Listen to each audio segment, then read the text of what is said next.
Все, պատմեցեք։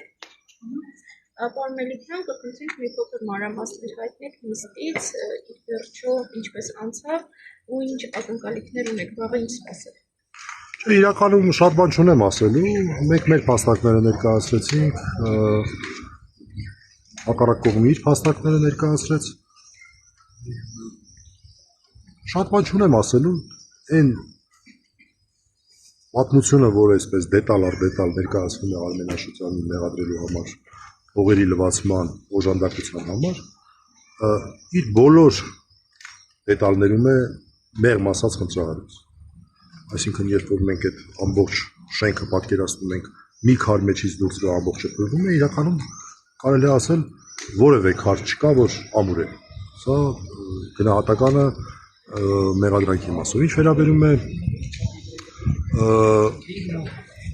արդեն հիմքերի մասով,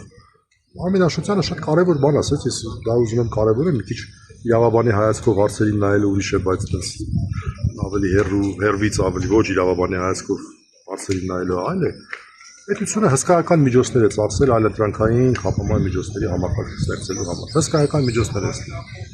ծախսել։ Խոսքը վերաբերում է տնային կալանքին, խոսքը վերաբերում է վարչական հսկողությանը, պրոբացիայի ծառայություն է հիմնել, որը որ երկար ժամանակի արդեն բավական արդյունավետ աշխատում է։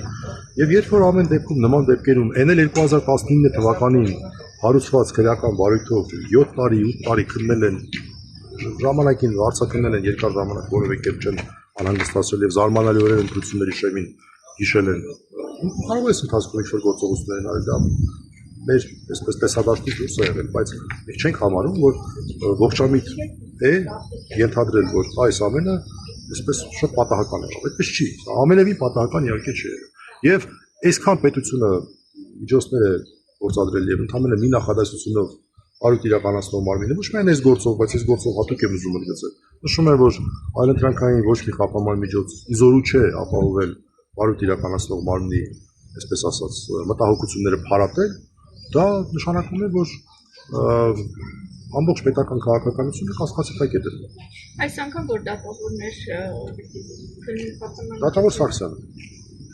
Իսկ պարոն Աշոտյանը ինչպես էր իրեն զգում, ինչպես էր տրամադրված, ինչ ակնկալիքներ դրանից։ Ցանկացած process-ի մեջ մտնելիս մենք մեծ կամ փոքր ակնկալիքներ ունենում ենք, հիմա ես չեմ ուզում գնահատել ակնկալիքները, բայց վաղը հույսով ենք գալու, որ դրական որոշում կունենանք։ Իսկ ժամը քանիսի։ 9:30-ին է հրապարակումը, նշեմ, որ խափանման միջոցների երկարացման միջնորդությունում հաճախ է լինում եւ հրապարակումը տեղի ունենում հաջորդ օրը, որովհետև ժամկետներ չկա։ Անկամենից մենք չէ հուլիսի մնալու օրենքի պահանջ կա, Չէ՞ մի ամիս։ Մեկ ամիսը նախորդ որոշման բերում հաստատվել։ Իսկ միջնորդել եք տնային կառանք, թե ավելի մեծ։ Մենք դատարանի խնդրել ենք որևէ այլընտրանքային խափանման միջոց կիրառել կամ կիրառել այլընտրանքային խափանման միջոցների համակարգը։ Շնորհակալություն։